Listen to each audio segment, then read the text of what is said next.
So what the so-called neurodegenerative disorders have in common is their late onset, okay? And what they also have in common, despite this late onset, is that, at least for the hereditary forms of this disorder, the genes that are involved are always important for brain development, which may suggest a link between abnormal development and degeneration. And this is what we are studying in the context of Huntington disease. This will be the topic of my introduction. Then I will show you that indeed there is an alteration in mouse and human brain development in HD. That early HD signs can result from this abnormal development, and late signs also. So Huntington disease is a dominant disorder. It is a rare disorder, 1 into 10,000 in the European population. I'm insisting once more that in most cases it has an adult onset. People will start the first sign of the disorder, develop the first sign of disorder around 40, 50 years old. And it is characterized at the clinical level by a triad of clinical disturbances that are psychiatric, cognitive, and motor disturbances. And as you can see here, at the histopathological level, HD is characterized by a massive degeneration. So this is post-mortem coronal section of patients. So it's really late stages where you have a massive degeneration of the striatum, the cortical area, and this is correlated to an enlargement of the ventricles. So it's a dominantly inherited disorder. It is fully penetrant, and the mutation is an abnormal CAG expansion of an already polymorphic CAG expansion. So in the non-HD population, there is between 11 and 36 CAG expansion. Above this threshold, this will correspond to the mutant form of the gene. Here it's, so it's a huge gene. This is the cDNA, it's 10 kb. And this is in the coding region. So it's translated into a polyglutamine stretch that is following the same rule. It is polymorphic in the non-HD population. Above 36, it will cause Huntington disease. So how does mutant Huntington cause toxicity? So historically, a lot of studies have focused on the gain of toxic functions that are acquired by the mutant protein when it contains this abnormal stretch of polyglutamine. And the reasons were, to be very synthetic, that the disease is dominant, and also that the knockout of the wild type protein is embryonic lethal. And this is completely embryonic lethal at E7.5, being completely different to what's going on in patients.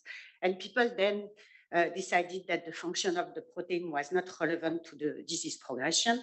However, there is accumulating evidence now that in addition to this gain of toxic functions of the mutant protein, there is an alteration of the normal function of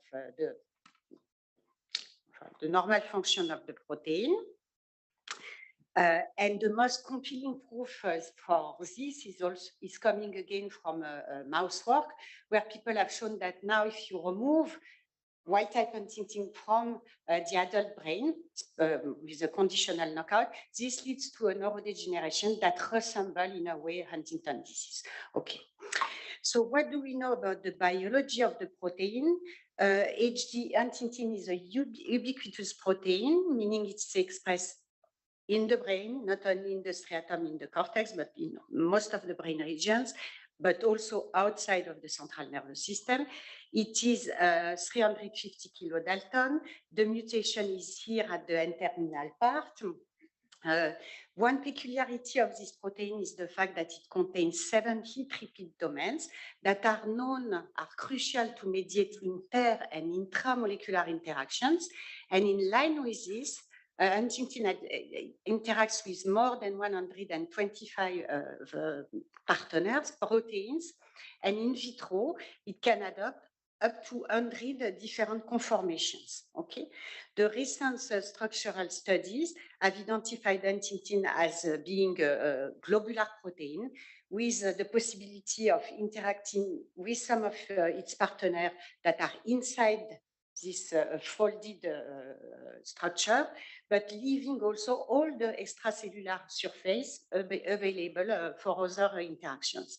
And in fact, the more we know of the biology of the protein, the more it is consistent with Huntingtin being a scaffold protein, assembling multimolecular complexes.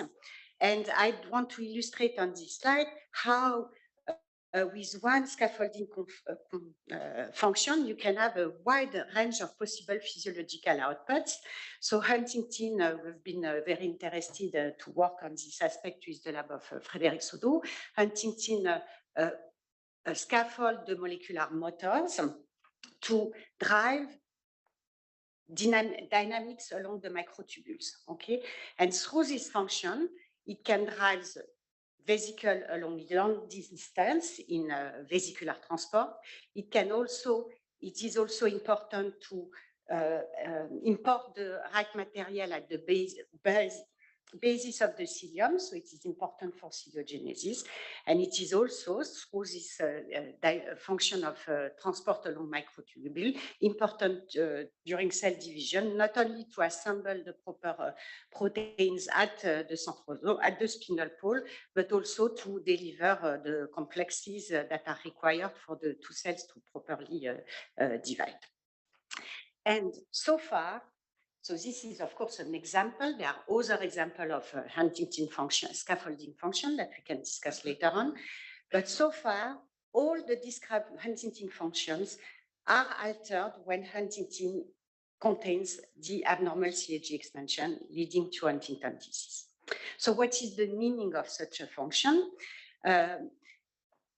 One of the key factors that is transported by Huntingtin is the BDNF, brain-derived neurotrophic factor. That is particularly important in the context of Huntington disease because this factor is absolutely required by the striatal neurons to properly survive and differentiate. However, this factor is not produced by them. It is provided to the striatum by the corticostriatal afferent, okay? And we and others have shown that, in fact, Huntingtin is important to transport BDNF from the cortex to striatum to deliver the trophic support of the striatum. And when this transport, I'm confused because I see the time. Did I speak already 22 minutes? No, it's not possible. Bon.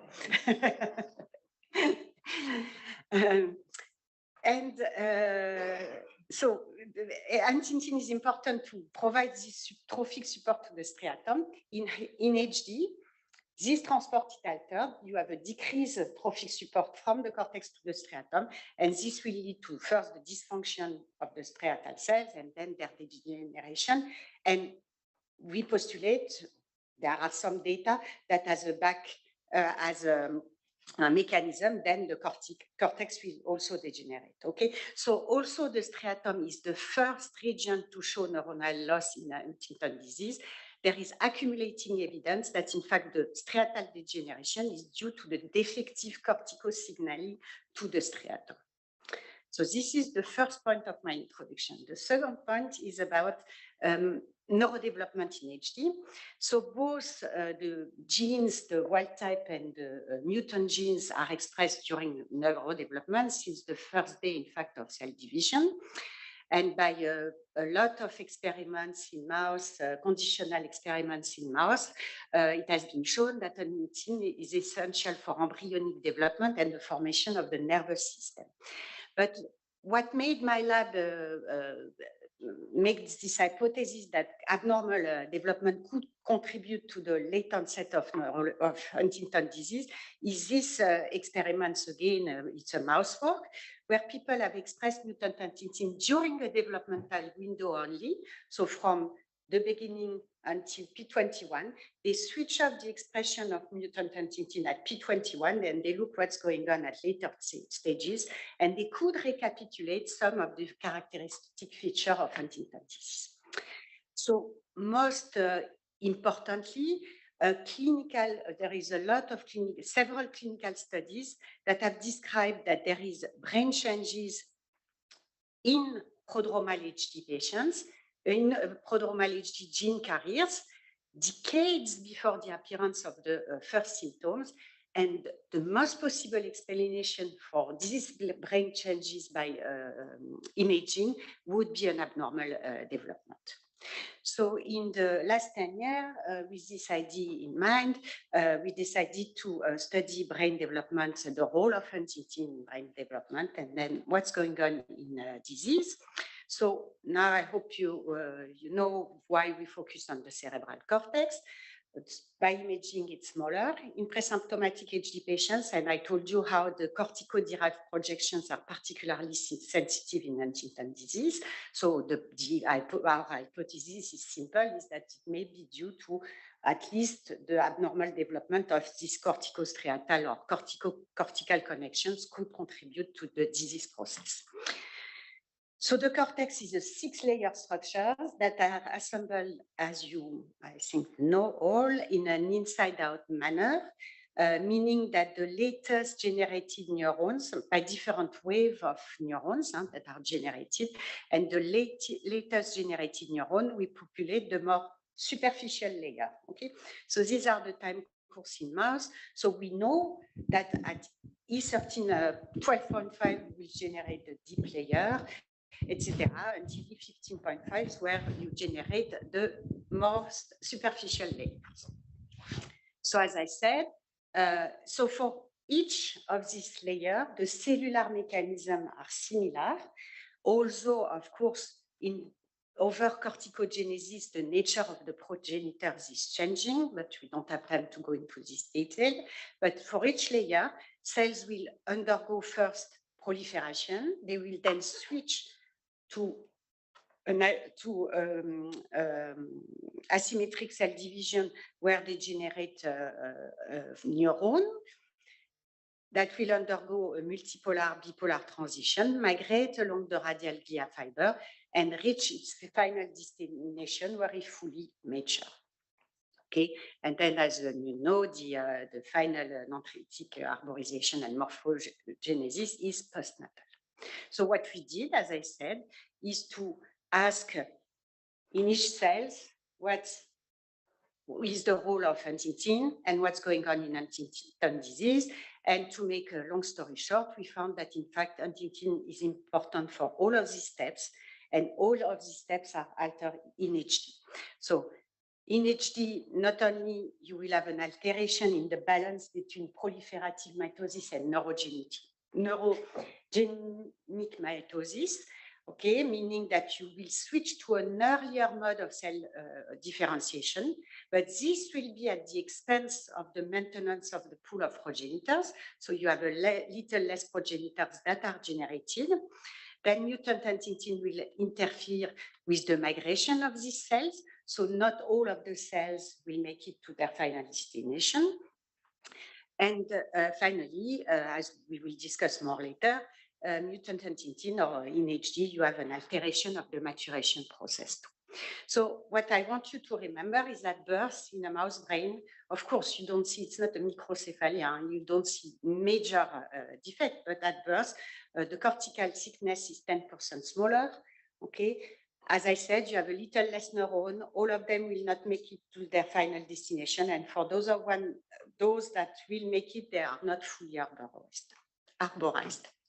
So although these studies were performed in a relevant mouse model that I will describe later, the field was still lacking the evidence that this could occur in a human.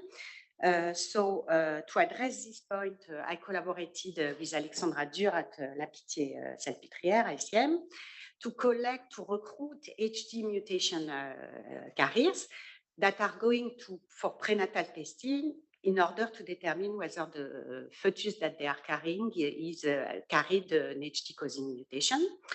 And we collect then the sample upon pregnancy termination that occurs in this case around the gestation week 13.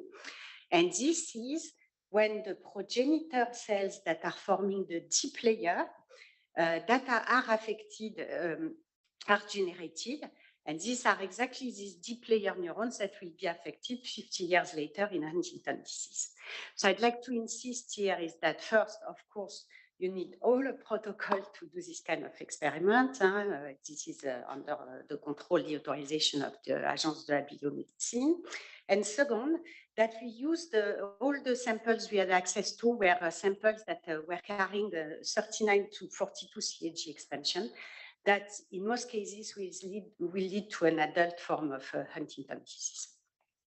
So to make a long story short, what we observe in these human fetuses was an abnormal cortical development. So this is the ventricular zone. We had a mislocalization of Huntingtin, mislocalization of also of junctional protein at the ventricular zone that will lead to abnormal ciliogenesis, abnormal mitosis and cell cycle progression, and at the end, abnormal progenitors differentiation. And very interestingly, as in mouse model, we found this switch off to an earlier differentiation process at the expense of the maintenance of the pool of progenitors, at least for this deep layer progenitors. So this is my first part. So there is absolutely no doubt that the human brain is affected in Huntington disease. So the question is it relevant? What does it mean? So the first study we did, the first idea we had was to think that maybe this could affect the early signs of HD. So I told you that, so we focus on the corpus callosum, because neuroimaging studies have shown that the corpus callosum is thinner in HD patients. And while the degeneration of the callosal axons and the myelination deficits have been, can explain part of it, we postulated that abnormal axonal growth could also contribute. So the corpus callosum is mainly formed by the axons of the superficial layer here, layer 2-3 neurons. So what we did, thanks to in utero electroporation, we could label these neurons. I told you that we know that these superficial neurons are born at E15.5 in mouse. So what we can do is you can inject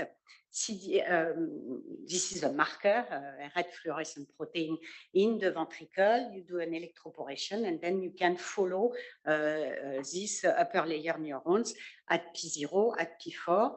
Let me introduce you the mouse model that we are using in HD. So we are using a knock-in mouse model in which the first exon has been replaced by a mutant exon, okay? And we are using this model, so under the normal promoter of the Huntington gene, so it's expressed wherever it should be expressed. And we are using this model in an heterozygous manner to be as close as possible to the human genetic situation.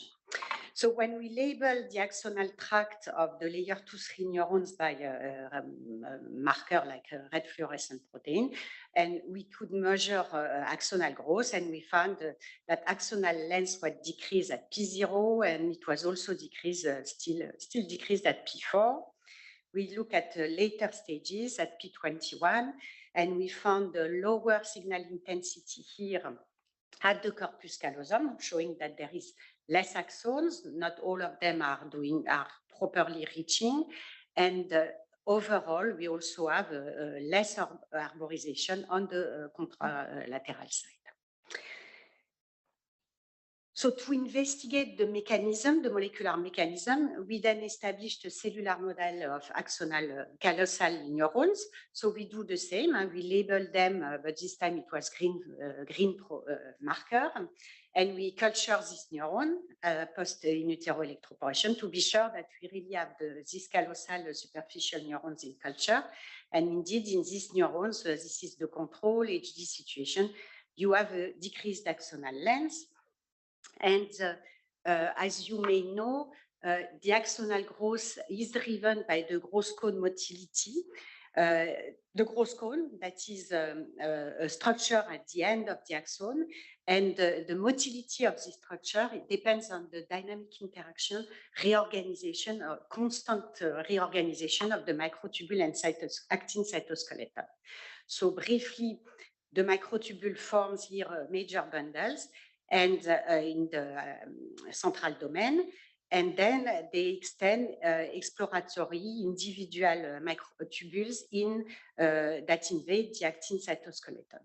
So when we compare control and HD, overall the actin cytoskeleton was similar. However, here, as you can see, the microtubule shaft was disorganized. There was less microtubule and longer exploratory microtubules. So to further decipher the molecular basis of these defects, we did a proteomic analysis on gross cone fractions. So we purified by sequential centrifugation the gross cone, and we did mass spec, and one of the protein of interest was NUMA. So why were we interested by this NUMA protein? Because that was lower in HD, because this protein has been shown to bundle microtubules, okay, to maintain a bundle of microtubules, but during cell division. And NUMA stands for microtubule binding nuclear mitotic apparatus protein 1. So we wondered maybe NUMA could also work during axonal growth. So this is just to show that NUMA indeed in HD is downregulated by immunohistochemistry or by Western blot. And indeed, if you decrease the level of NUMA, you phenocopy what you observe in Huntington disease. So you have a decreased axonal growth, and you have also a striking phenotype at the in cell culture in the gross cone, with the main shaft that is fully disorganized and the longer exploratory microtubule. And conversely, now if you re-express NUMA in an HD mouse, so this is the control situation, this is HD, and then you re-express NUMA, you will rescue this phenotype. So this story was important because it shows that abnormal axonal growth could explain, at least in part, the early corpus callosum thinning in Huntington disease. Another aspect that I will not describe in detail today is that I told you in the introduction that the function of Huntingtin related to the microtubule are modified in Huntington disease. And here in this study, what I find interesting is that we found that the microtubule cytoskeleton itself is dysregulated. And in fact, if you rescue a proper cytoskeleton, you will rescue the phenotype of axonal growth in HD. So brain development is altered. It may contribute to early signs. What's for the late sign of the disorder? So we previously found that cell cycle, neuronal migration, dendritic maturation, and axonal growth are impaired in Huntington disease. And what is on upstream of this is neuronal activity that is regulating all these processes. So we postulated in this study that the changes in synaptic and transmission and excitability could be the underlying cause of all these defects. So now you should be familiar with this kind of images. We are labeling the upper layer neurons at E15.5, and between P1 and P, so we leave the pups to live their life, they are born, and between P1 and P26, we analyze the glutamatergic activity by performing a whole cell recording of layer 2-3 neurons. And very strikingly, so I'm not a developmental biologist, and I'm not an electrophysiologist at all. This was thanks to a postdoc that had this background in my lab, that we could perform this study. So what is striking to me, and what was striking, was that, okay, during the maturation of the networks in control situation, in blue here, you can see that you have an increase synaptic transmission. However, this is reduced in HD, as shown here and here. However, at 3 weeks, during the first week, 3 weeks postnatally, you are exactly back to the control situation. Okay. We also looked at the intrinsic excitability, and despite exhibiting the same general trends as the wild type, in HD neurons, again, you see only one time point where they are more excitable than the control neurons, so quite possibly as a compensation for their decreased synaptic input. But what it means is here we have a window, critical window, where you see alteration in the circuits. Because the glutamatergic transmission is involved in dendritic maturation of cortical neurons, we then evaluated the dendritic morphology. And again, of course, during wild-type dendritic arbors become longer and more elaborated with maturation. And in HD, we had the neurons dendrites were shorter and more simple. However, at 3 weeks postnatally, you have a correction of this deficit. So what we saw then, okay, what happens now, and still these mice, they will develop HD later on. They have these critical windows where they have a deficit and they develop HD at later stages. So our idea was what happens now if we help the system to avoid the system to exhaust himself to compensate. So we did that by using Ampakine that enhanced the glutamatergic transmission. And what we did was we injected Ampakine during 7 days postnatally. Just during these 7 days, we don't inject Ampakine before or after this, so 1 week treatment. And we look at the activity is restored. We look, and this is a general readout that is easier to test, is the morphology. So I showed you that this is control HD, and when you treat with Ampakine, you restore the deficit in Huntington disease. And now the question is, okay, so we are treating during the postnatal week, 1 postnatal week. What's going on for the late onset of the disorder? So we did several tests. I'm showing some of them only. So the first one is a gap crossing. This is fine sensorimotor coordination. So we, basically what you, this is self-talking, and you extend, you have a platform, you extend until the mice can no longer reach across the platform, and you measure the maximum gap distance. So this is control, HD, Ampakine, you rescue back to a control situation. So here the gap crossing was done at in a 1-month-old mouse.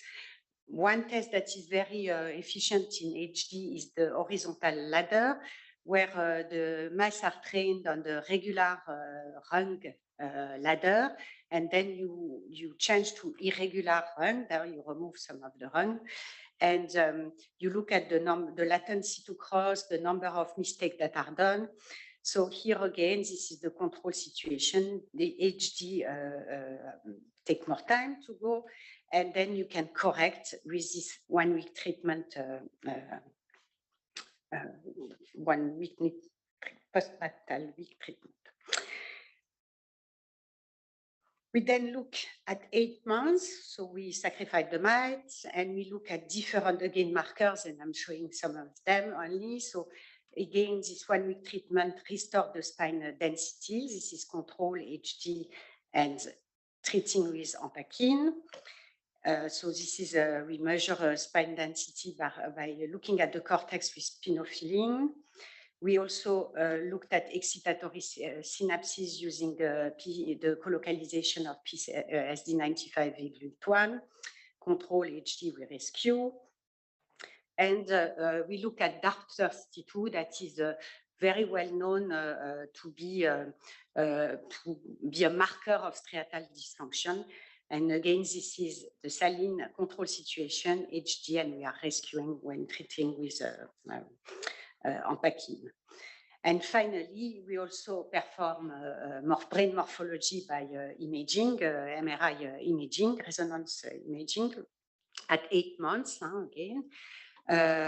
So at all stage, at different structure, cortex, striatum, hippocampus, and cerebellum, you have differences between control and HD mouse in the brain volume, and these are normalized by treating 1 week postnatally with Ampakine. So I am done. I have no idea of the time. So what I showed you, is that Huntington disease interferes with several fundamental processes of cortical development. We also described that you have postnatal transient defects during critical window, and if you help the system that are compensated, but if you help the system to overcome this period, you will have a rescue of the phenotype later on in life. So what I'm doing now is, in collaboration with Alexandra Dur, we are really interested in this because overall the system is well compensating, because you have this long silent phase of 40, 50 years with no obvious clinical signs, and we need to still better understand the basic science to know what's going on at the molecular level, how the brain compensates, how this contributes to the prodromal signs of the disease, and to be able, we hope, to treat at the right time with the right molecule for critical periods that are necessary. So, of course, I'm, as all the group leader, very grateful for the input, the hard work, and the motivation from my lab. So that is now, so yeah, there are still some people in Grenoble. I'm moving to Paris Brain Institute. I'm very excited about this opportunity to work with Alexandra Dur, that is a geneticist. These are former students, postdoc, and my collaborators and funding, and I thank you for your attention.